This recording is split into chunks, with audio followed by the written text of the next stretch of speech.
Hello and welcome to the shop. Today I'm going to show you real quickly how I built this super simple segmenting sled.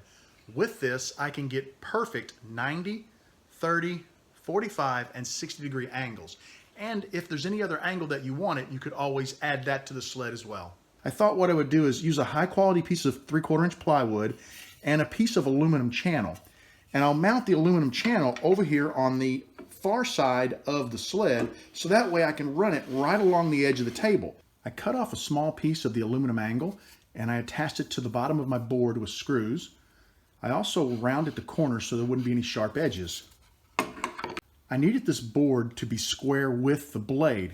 Now I started with a perfectly rectangular piece of wood, so using my square, this would be the front edge. Along the front edge, I aligned this angle so there are no gaps. I've got a nice 90-degree angle from the front edge to my angle iron. Now this will ride along the edge of the table. We need to go ahead and run it through the blade and cut this little excess piece off. That'll give me a perfect zero clearance on this side of my sled.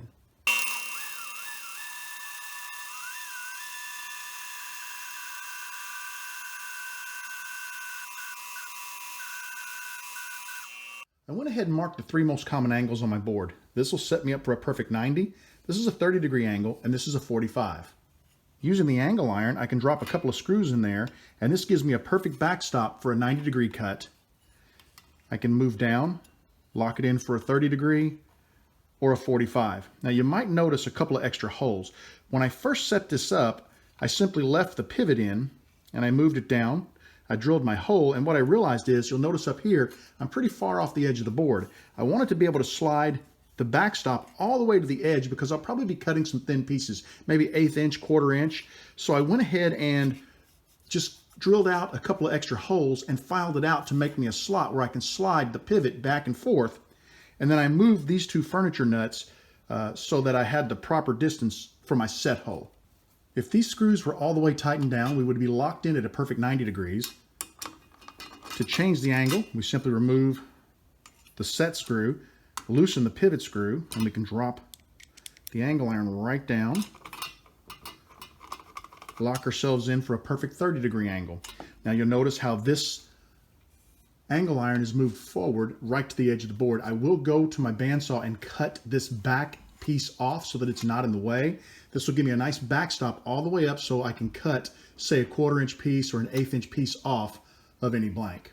Now that I have my three primary angles set, I'm going to go ahead and remove these four furniture nuts.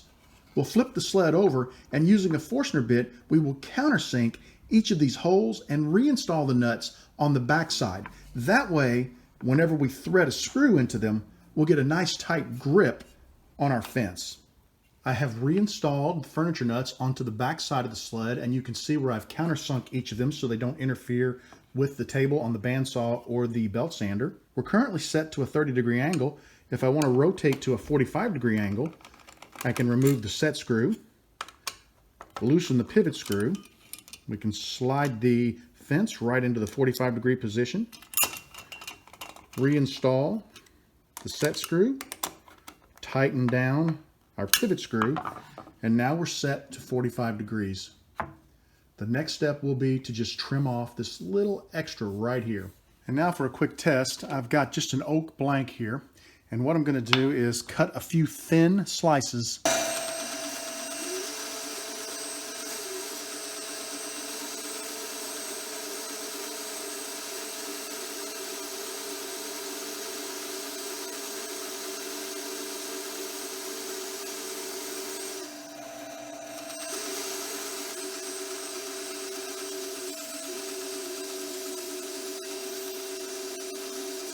Take a quick peek at what we cut. Take a look at how thin this slice is. That's perfect. I don't know, that's about a 32nd of an inch. This is probably around a 1/4 of an inch. Now let's go ahead and get this reset for 30 degrees and 45 degrees and make a couple of test cuts there.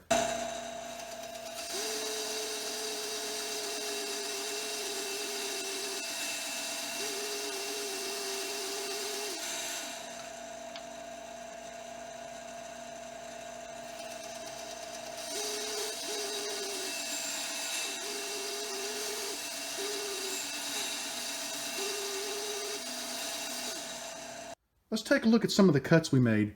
This was the very first piece I trimmed off at 90 degrees. Take a look at that, how thin it is. That'd be great for segmenting. Second piece I cut, a little less than 1/4 of an inch. Not sure how thick that is, just kind of randomly cut. This is the first 30-degree angle I cut. We had that 90 degree after cutting this piece off here. And if I put my 30-degree angle finder on there, look at that, we're dead on. I flipped the blank over and I cut another 30-degree angle. So this should give me a 60-degree. Take a look at that.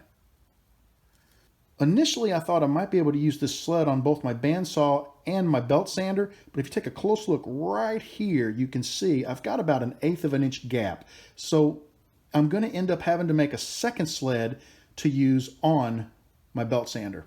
I really hope you enjoyed the video today and that you can see just how useful a simple segmenting sled like this can be in your shop. With the 4 angles that I have preset on my sled, I can cut virtually hundreds of designs for segmented pin blanks. I'd like to thank you for joining me in the shop today. I want you to know that you are always welcome in my shop. Come back and see me again real soon. Have a great evening, everybody.